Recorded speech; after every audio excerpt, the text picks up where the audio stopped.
welcome to your bi-weekly reading with me, Lorien. Welcome back to the Wellington Witch. If you are new here, welcome. Thanks for joining me. So this is going to be new. This is going to be a bi-weekly reading. So every 2 weeks, a reading for you guys.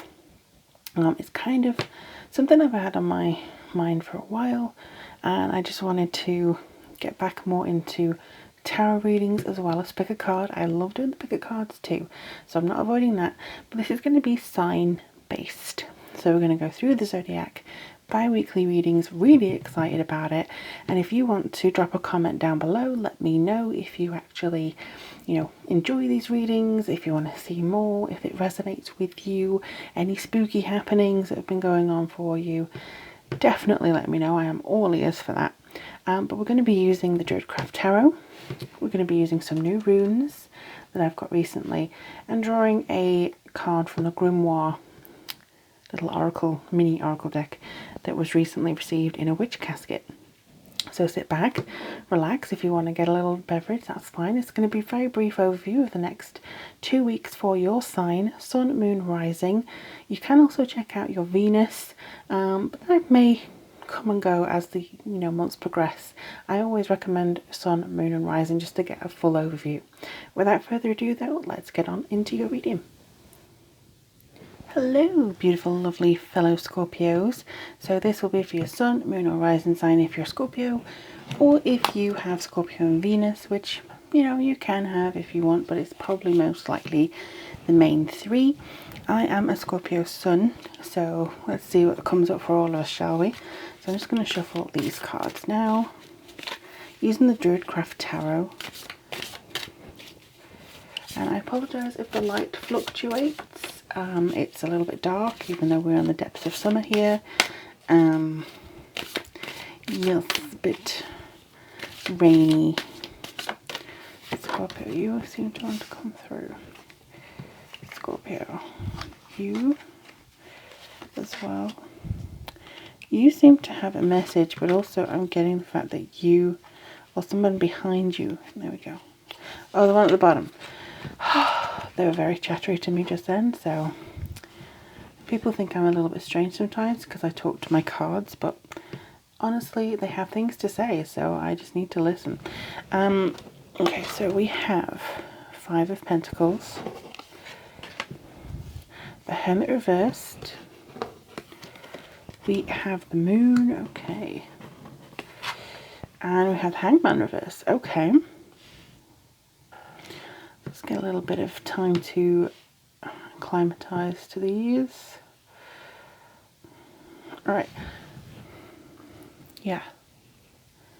So, the main thing is that you feel... Okay. Some of you are giving up the chase the next 2 weeks.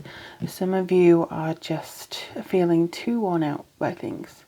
And I get it. I understand.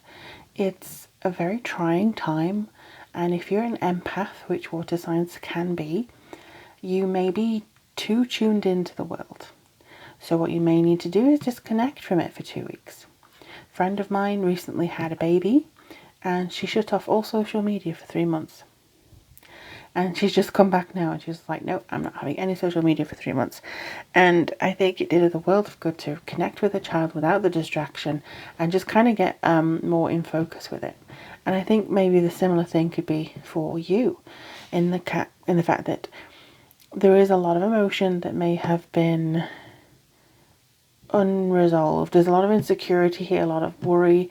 Maybe over the next 2 weeks, if you're worried about something coming through or not coming through, or wondering if you're putting out the wrong impression to people, it's just something that seems very anxiety based and not in your best interests either. I'm just going to pull the top card as a clarification. Prince of Cups. Okay, so this could be somebody who you want to make a good impression for, or you just want to feel more in charge of things. You want to feel more like you're putting your personality across and not feeling so vulnerable. You want to be able to take chances, you want to be able to take risks, but there's an insecurity here that feels like it's just under the surface for you, Scorpio. And I do see the fact that you are going to be coming a bit more out of your shell. So the Hermit in reverse, I've had this a lot recently. So it just feels like there's a case of you are going inwards, you're doing a lot of inner work on yourself, and you're trying a little bit more to see the light within you to guide you out of this area. So over the next 2 weeks you are going to be doing more introspection, but also more learning. So what you've already found, you're going to put into practice within yourself first before going on the outside. And it may feel like a lot of work, and some of you may be like, oh my God, again. But Scorpio, you're the sign of transformation. You're the sign of Phoenix from the flames. You are the sign of shedding the snake skin and becoming something fresh and new. We are the death and rebirth. We are very much about not staying the same, but constantly improving and evolving. It's one of those times. This Capricorn full moon, the big eclipse, this is one of those times where it's time to kind of come out a little bit more. Feel like you are getting more in touch with the things that you have just had out of reach. You're just out of reach.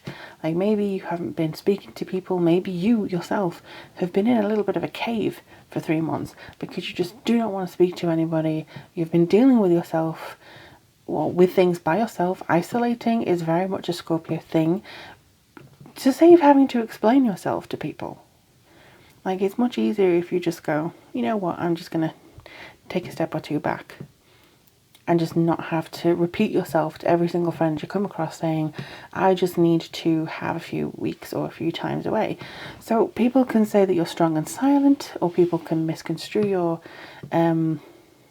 meaning a lot of the time, but I understand it. I mean, this again speaks to fear and illusionment. Maybe it's you fearing that you're not acting quick enough, this fear that there's something, that time's running out.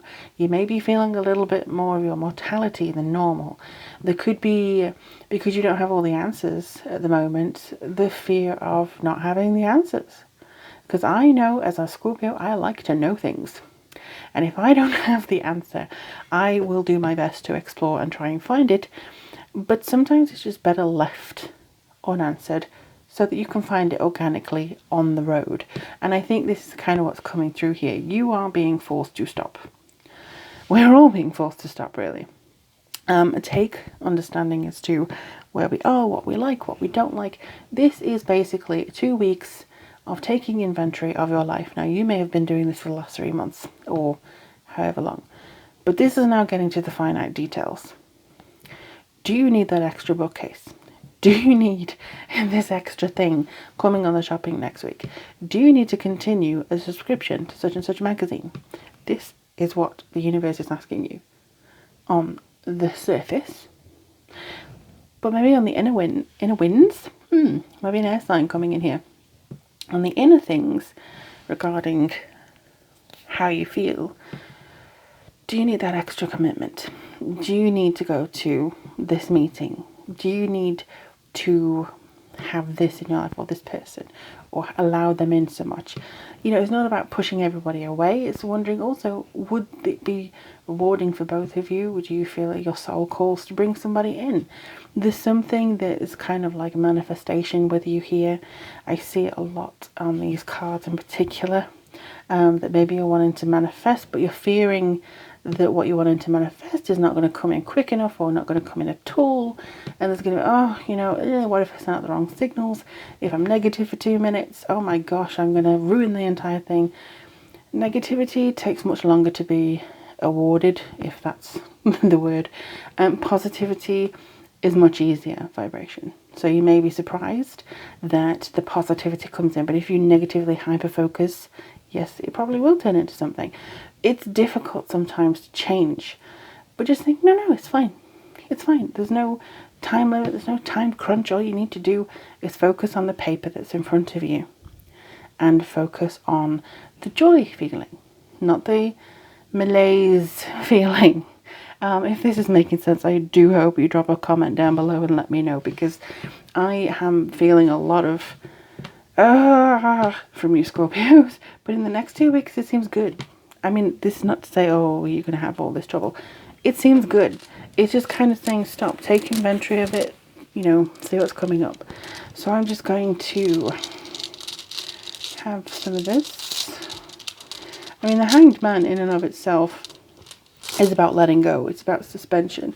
We are all been suspended for quite a long time now, and it's just kind of understanding where you fit into that. Ooh, okay. I love this rune. I mean, I can't pronounce the name of it at all, but I do absolutely love this rune. It has a real strong feeling, you know, in regards to yeah, I can't really describe the feeling as I hold it in my hands here. However, what I will say is it's water. It's power of renewal. It's dreams. It's, I mean, I'm Lagoose. Probably not the way you pronounce it. But it's dreams, it's fantasies, which is basically the moon here. You know, it's very much about wondering about the mysteries of the universe, contemplating your navel, going into meditation, feeling a little bit more in touch with the universe than maybe you have been. And I think grounding yourself is the main thing to do over the next 2 weeks. Make sure your feet are on the floor. Make sure you earth yourself. And then allow yourself to bloom outwards and explore that way. You need an anchor at the moment. You need an anchor. So I'm just going to do some little altar cards here. These are for an altar if you don't have the ingredients and stuff like that. We'll put them in a pouch, but I use them as oracle. So the card you have is, oh, hibiscus. I love hibiscus tea. If you haven't tried hibiscus tea, maybe now is the time. Hibiscus can be used in love and passion spells. Carry it with you to attract love or drink as a tea for an aphrodisiac. Well, that's not what I use it for. But yeah, hibiscus is quite a healing feminine herb. It's a flower. It's very good, very calming. It calms the nervous system as well. It's cleansing. It's used more in feminine teas, like with rose hips and stuff. So maybe there's something that just calms your emotions a little bit with hibiscus. I also feel like it will help you assist maybe with some rose quartz in loving yourself a little bit more. You know, I think this is something that you're giving yourself a very hard time. And you should stop that. If you are giving yourself a hard time, please do not. I know it's easier said than done. I'm a Scorpio, I know. But don't give yourself a hard time if you're not where you thought you were going to be. Don't give yourself a hard time if you're feeling too anxious and you're trying to manifest and you can't quite get the hang of it. It's fine. There's no time limit on this. Just take a deep breath. Oh, manifest as you release things, So take inventory of what you need to release, and I think then you'll be absolutely fine and good to go. So as I said before, drop a comment in the boxes below. Let me know if this resonated with you. If you have a question, if you have anything that you'd like to ask about for a reading, all the information as to how to get in touch is below. And also, if you'd like to subscribe, please do that. Some of you have been dropping off and then rediscovering me almost. So you don't know where it went. So please do make sure you click on the bell as well for that. But in the meantime, take care of yourselves and each other, and I look forward to reading for you guys very, very soon.